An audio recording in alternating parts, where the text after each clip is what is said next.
punya mimpi. Setiap kita bersama dalam pikiran kita sekali. Tapi kita harus hadapi proses ini. Tidak sekali bersama dalam pikiran dan kita sekali bersama dalam pikiran. Akan melihat dari kehidupan Ayub. Siapa saudara? Ayub saudara. Kita akan melihat dari kehidupan Ayub saudara. Saudara ketahui saudara tentang Ayub. Seringkali yang kita bicarakan tentang Ayub, maka yang terlintas pertama kali dalam pikiran kita adalah penderitaan. Betul? Saudara pernah baca kisah Ayub? Puji Tuhan, semuanya lulus sekolah minggu. Terlintas dalam kehidupan kita saudara, kalau kisah Ayub ini adalah penderitaannya, kesalehannya, dan juga kesetiaannya dalam ujian yang dialaminya saudara. Dan saudara, kalau kita membaca Ayub, kalau saudara dengar firman Tuhan, bahkan dari renungan harian saudara, Ayub ini dijadikan contoh. Sama-sama bilang sama saya, contoh.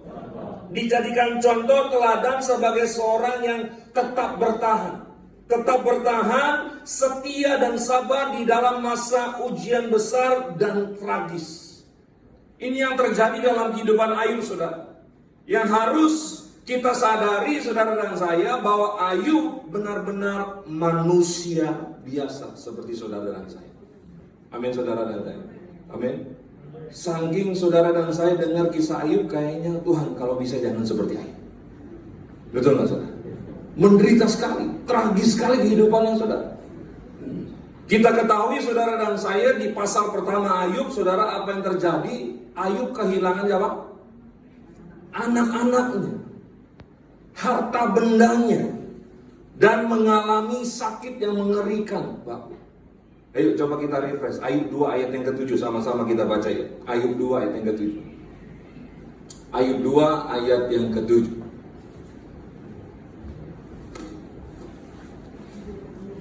Sama-sama kita baca. 3, 2, 1. Lalu apa? Ditimpanya Ayub dengan bara yang busuk dari telapak kakinya.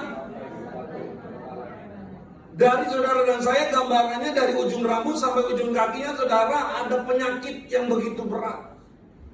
Bahkan saudara dan saya perhatikan saudara, dalam perjalanan proses yang dialami Ayub saudara, sepertinya Ayub masih bertahan, Pak.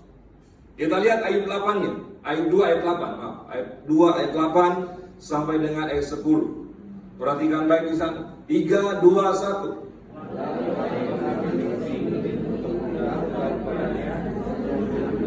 Stop, saudara perhatikan penyakit sakit yang dialami Ayub saudara. Mengambil sekeping beling untuk apa? Beling, bayangin saudara. Bukan jari lagi, tapi apa? Beling sambil duduk di tengah abu. Terus ayat 9-nya perhatikan. Sama-sama kita baca. 3, 2, 1. Ayat 9. Maka masih bertekunkah engkau dalam kesalehanmu? Kutukilah. Kalau saudara perhatikan baik apa yang dialami Ayub, Pak. Penyakitnya saudara dari ujung rambut sampai ujung kaki, saking gak tahan gatalnya dia garuk pakai uling. Jangan ngilu sendiri saudara. Itu saking ngerinya saudara. Dan kemudian saking penderitaannya yang luar biasa, istrinya katakan kepada Ayub, Ayub, masih bertekunkah engkau dalam kesalehanmu? Kutukialamu dan matilah. Saking beratnya penderitaan Ayub. Istrinya sampai bilang, kutuki alamu, matilah. Halo, hari ini para istri, siapapun kita, kalau rumah tangga kita sedang dalam proses, Bu, topang suamimu. Puji Tuhan. Amin. Jangan malah berantem. Halo, Mazmur 133 berkata apa? Di dalam kerukunan, di sana diperintahkan apa? Berkat. Justru ketika ada masalah persoalan suami istri, keluarga, jangan berantem. Justru di dalam masalah persoalan suami istri keluarga harus semakin rukun. Karena apa? Alkitab yang bicara, di dalam kerukunan di sana diperintahkan berkat. Amin saudara. Dan kemudian ayat selanjutnya ayat ke-10, perhatikan baik saudara apa yang terjadi di sana. Sama-sama kita baca 3, 2, 1.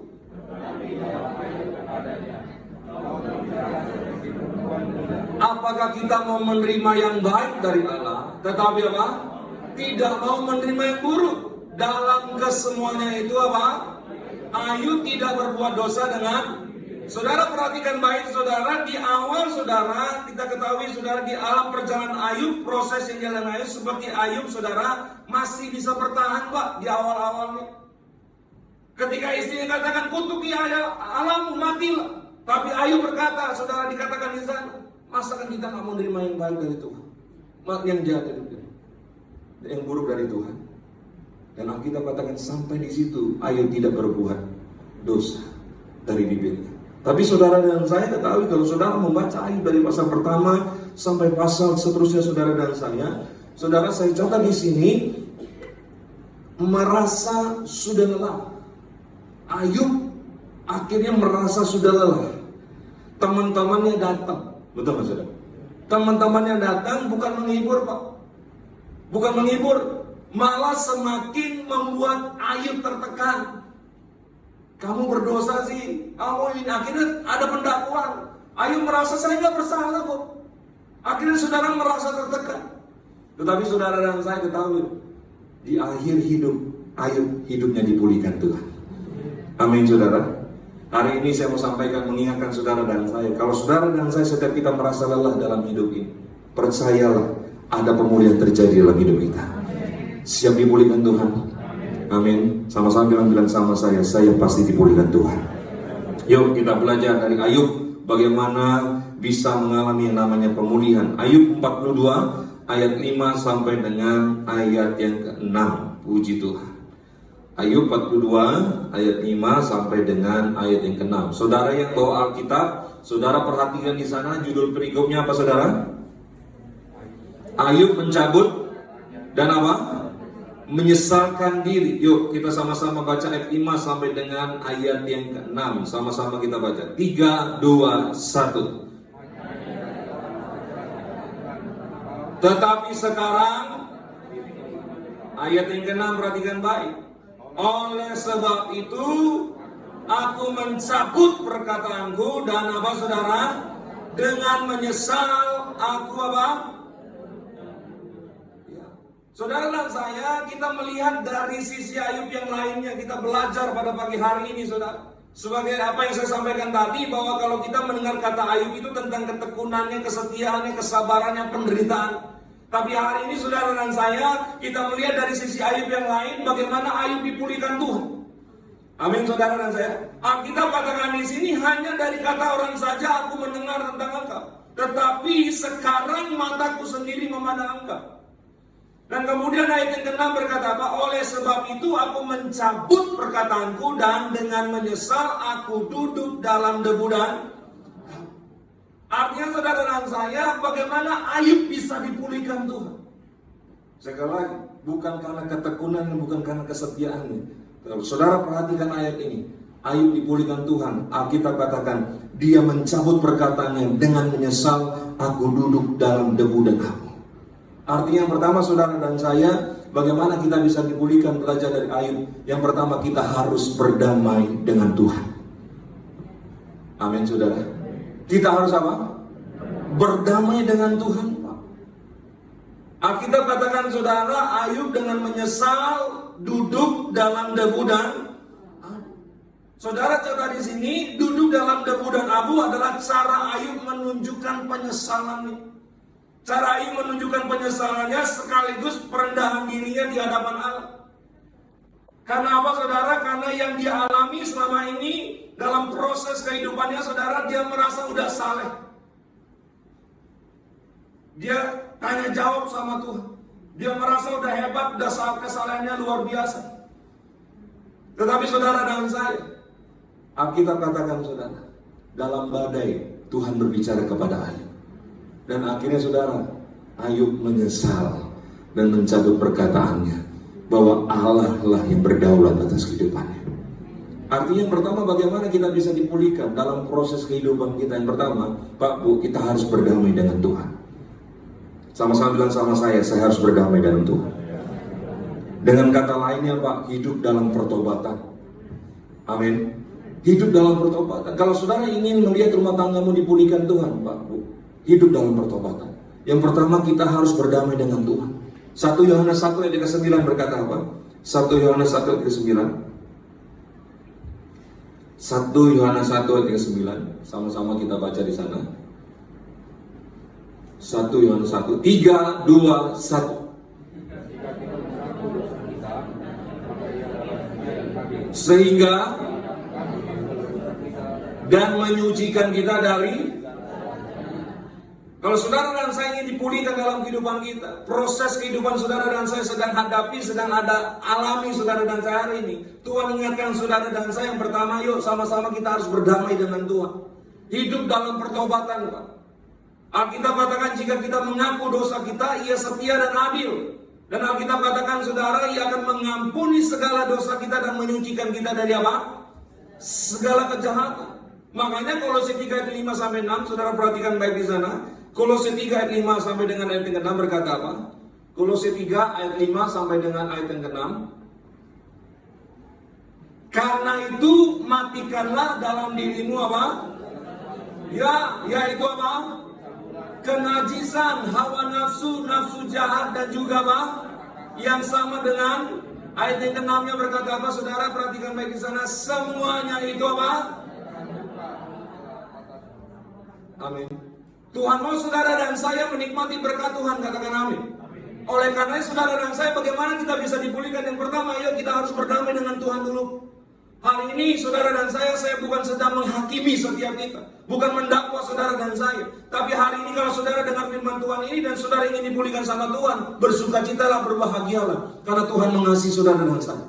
Tuhan mau saudara dan saya hidup dalam pertobatan. Tinggalkan dosa itu. Karena apa? Karena dosa, perbuatan jahat menghalangi berkat Tuhan, menghalangi pemulihan itu terjadi. Yesaya 59 ayat 1 sampai 2 saudara bisa catat di sana. Bukan kurang panjang tangan Tuhan untuk menolong saudara dan saya, bukan kurang tajam telinga Tuhan untuk mendengar saudara dan saya, tapi ada pemisah. Apa itu saudara? Dosa dan segala kejahatan itu. Makanya hari ini Pak Bu, mari sama-sama kita hidup dalam pertobatan. Kita berdamai dengan Tuhan. Kalau saudara ingin melihat rumah tanggamu diberkati Pak, hidup dalam pertobatan. Amin. Ketika keluar kantor, benar-benar keluar kantor. Jangan ada yang lain dari istrimu. Gede, amin. Halo, Bu. Ketika suami kerja, lagi di kantor, lagi pekerjaan di luar rumah, Bu. Halo, gunakan waktumu untuk muliakan Tuhan. Jangan chat-chatan sama mantan. Bukan di sini, jangan tersinggung, saudara. Hidup dalam pertobatan, Pak.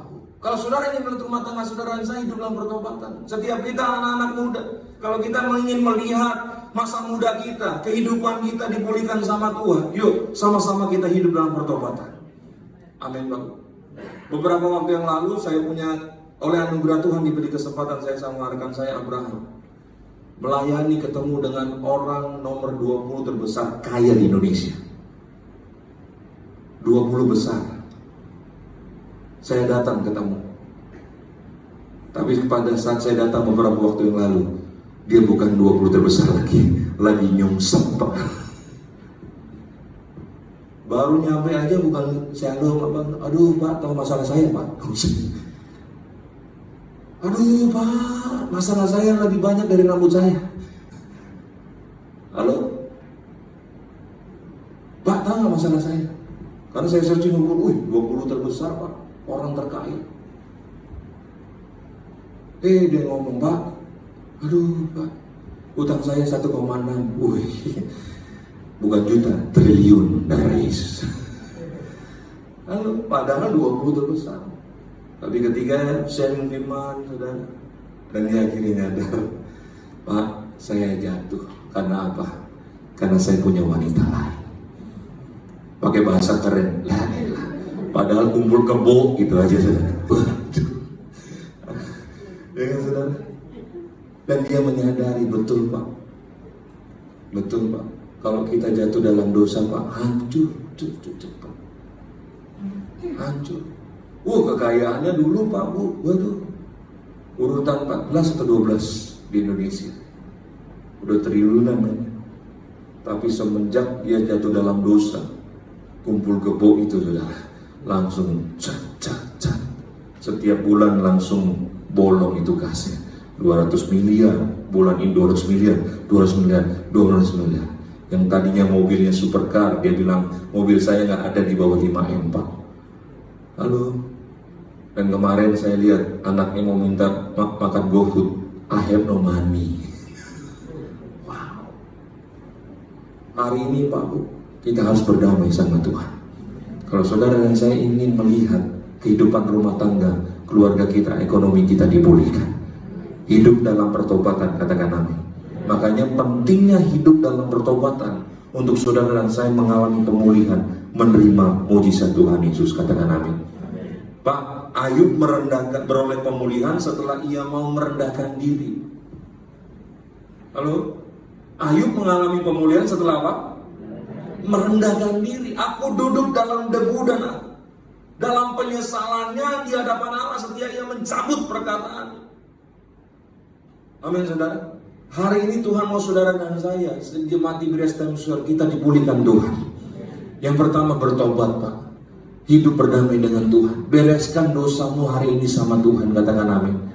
Amin. Sekali lagi saudara saya tekankan, jangan mau ditipu sama iblis.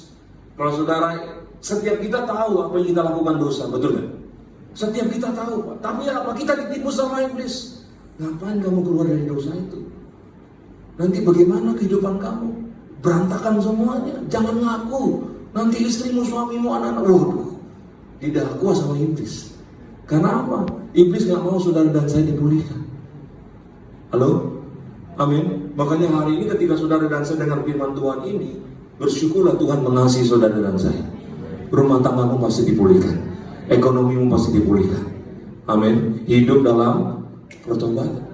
Gereja Tiberias Indonesia saudara menekankan kita.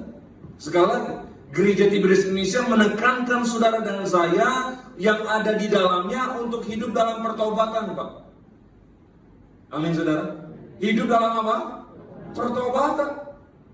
Betul saudara dan saya, gembala sidang saudara dan saya mendengar almarhum Pak Paryaji, dia selalu berkata dia punya iman yang luar biasa.